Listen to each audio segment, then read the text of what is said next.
नमस्कार, ये आकाशवाणी शिमला है। अब आप प्रभा शर्मा से प्रादेशिक समाचार सुनिए। आज के मुख्य समाचार। मुख्यमंत्री जयराम ठाकुर ने कोरोना वॉरियर्स के संक्रमित होने पर जताई चिंता, सरकारी स्तर पर मंथन जारी। शहरी विकास मंत्री सुरेश भारद्वाज ने कहा, हिमाचल में धारा 118 के 87 मामले लंबित, औपचारिकताएं पूरी होने पर जल्द मिलेगी मंजूरी। प्रदेश विधानसभा में कांग्रेस ने राज्य में बेनामी संपत्तियों व जमीनों की खरीद पर सदन से किया वॉकआउट। और प्रदेश में कोरोना संक्रमितों का आंकड़ा 10,000 के पार, आज अभी तक 143 नए मामलों की पुष्टि। अब समाचार विस्तार से। मुख्यमंत्री जयराम ठाकुर ने बड़ी संख्या में कोरोना वॉरियर्स के संक्रमित होने पर चिंता जताते हुए कहा कि इस मामले को लेकर सरकारी स्तर पर मंथन चल रहा है। उन्होंने कहा कि इस समस्या से निपटने के लिए कैबिनेट में भी चर्चा की जाएगी। जयराम ठाकुर ने कहा कि जल शक्ति मंत्री महेंद्र सिंह की सेहत में सुधार हो रहा है और वे जल्द स्वस्थ होकर काम पर लौटेंगे।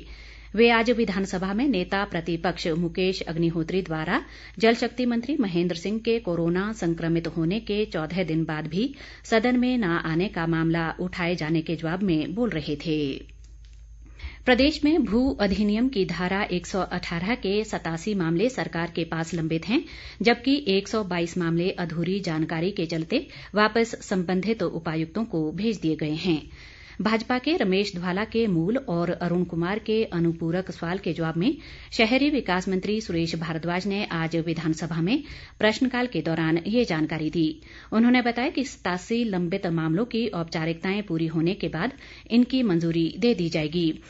शहरी विकास मंत्री ने कहा कि कांग्रेस के कार्यकाल में धारा 118 के 1,387 मामलों को स्वीकृति दी, जबकि भाजपा के इस कार्यकाल में अभी तक 805 मामलों को मंजूरी दी गई है। सुरेश भारद्वाज ने कहा कि सरकार ने ईज ऑफ डूइंग बिजनेस के लिए भू अधिनियम की धारा में कोई परिवर्तन नहीं किया है। कांग्रेस के विक्रमादित्य सिंह के सवाल पर कृषि मंत्री वीरेंद्र कंवर ने कहा कि टूटू सब्जी मंडी की जमीन के मामले का टाइटल अभी तक क्लियर नहीं हुआ है, इस कारण ये मामला लटका है। जैसे ही कोर्ट से इस मामले में कोई निर्णय आएगा, सरकार सब्जी मंडी के निर्माण की प्रक्रिया को आगे बढ़ाएगी। भाजपा के नरेंद्र ठाकुर के सवाल पर स्वास्थ्य मंत्री राजीव सैजल ने कहा कि हमीरपुर में मेडिकल कॉलेज के निर्माण का कार्य दिल्ली की एक कंपनी को अवार्ड कर दिया गया है। उन्होंने कहा कि इसका निर्माण CPWD द्वारा किया जाना है और जल्द कार्य शुरू हो जाएगा। भाजपा के अर्जुन सिंह के सवाल पर वन मंत्री राकेश पठानिया ने कहा कि पौंग बांध सबसे बड़ा वेटलैंड है और यहां पर खेती करने के लिए कानून को नहीं तोड़ा जाएगा, लेकिन किसानों को भी तंग नहीं किया जाएगा। वन मंत्री ने कहा कि पौंग बांध अभ्यारण्य क्षेत्र में कानूनी तौर पर खेती नहीं की जा सकती है, क्योंकि उच्चतम न्यायालय ने इन क्षेत्रों से मृतप्राय व सूखे वृक्षों को हटाए जाने पर प्रतिबंध लगाया है। स्वास्थ्य मंत्री राजीव सैजल ने कहा है कि कोविड के मामले बढ़ने पर टांडा मेडिकल कॉलेज में सुपर स्पेशलिटी ब्लॉक को फिर से कोविड-19 आइसोलेशन वार्ड में परिवर्तित कर दिया गया है। इस संस्थान की सुपर स्पेशलिटी की सेवाएं बंद नहीं की गई हैं, बल्कि सभी जरूरी सेवाओं को कोविड-19 वैश्विक महामारी के दौरान भी मरीजों को उपलब्ध करवाया जा रहा है। वे आज विधानसभा में नगरोटा बगवां के विधायक अरुण कुमार द्वारा कांगड़ा के निजी अस्पताल के प्रबंधन की ओर से कोविड-19 से संक्रमित चिकित्सकों, अन्य स्टाफ और रोगियों के आंकड़ों को छुपाए जाने और टांडा मेडिकल कॉलेज में सुपर स्पेशलिटी बंद होने के मामले में ध्यानाकर्षण प्रस्ताव के जवाब में बोल रहे थे। स्वास्थ्य मंत्री ने कहा कि फोर्टिस अस्पताल कोरोना को लेकर प्रतिदिन आंकड़े शेयर कर रहा है। स्वास्थ्य मंत्री ने कहा कि सरकारी और निजी सभी अस्पतालों को कोविड नियमों का पालन करना अनिवार्य किया गया है। विपक्षी कांग्रेस ने आज सुबह विधानसभा अध्यक्ष विपिन परमार के कार्यालय के बाहर धरना दिया। इस दौरान विपक्ष के नेता मुकेश अग्निहोत्री समेत कई कांग्रेस सदस्य सदन की कार्यवाही शुरू होने से पहले अध्यक्ष के कार्यालय के बाहर धरने पर बैठे। उनका आरोप था कि उनकी आवाज नहीं सुनी जा रही। कुछ देर अध्यक्ष के साथ उनकी बैठक हुई। उधर सदन में मुख्यमंत्री जयराम ठाकुर और संसदीय कार्यमंत्री सुरेश भारद्वाज ने इस मामले का जिक्र करते हुए कहा कि विपक्ष के सदस्य तो अब स्पीकर के कार्यालय के बाहर भी धरना दे रहे हैं। उन्होंने कहा कि पहली बार विधानसभा अध्यक्ष के कमरे के बाहर विपक्ष धरने पर बैठ गया। मुख्यमंत्री ने कहा कि ऐसा पहले कभी नहीं हुआ और ये निंदनीय है। ऐसी परिस्थिति में जिसकी आवश्यकता नहीं थी वो काम विपक्ष कर रहा है। उन्होंने कहा कि विपक्ष का आसन के प्रति टिप्पणी करना सही नहीं है और ये परंपरा नहीं बननी चाहिए। वहीं सुरेश भारद्वाज ने विपक्ष के रवैये को गलत व अशोभनीय बताते हुए इसकी कड़ी निंदा की।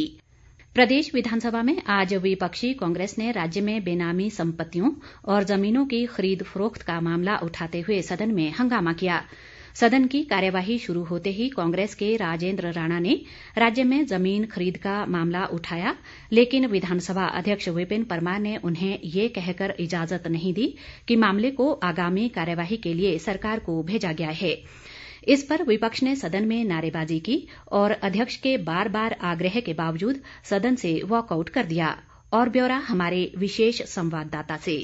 शिमला में चल रहे विधानसभा के मानसून सत्र में सदन की कार्यवाही शुरू होते ही कांग्रेस के राजेंद्र राणा ने राज्य में बेनामी संपत्तियों की खरीद फरोख्त का मामला उठाना चाहा, लेकिन विधानसभा अध्यक्ष विपिन परमार ने इसकी मंजूरी नहीं दी। उन्होंने कहा कि आज सुबह नियम 67 के तहत कांग्रेस सदस्य ने बेनामी संपत्तियों और जमीन की खरीद फरोख्त पर चर्चा करने को स्थगन प्रस्ताव का नोटिस दिया है। इस नोटिस को टिप्पणी के लिए सरकार को प्रेषित कर दिया है और वहां से उत्तर आते ही इस पर निर्णय लिया जाएगा।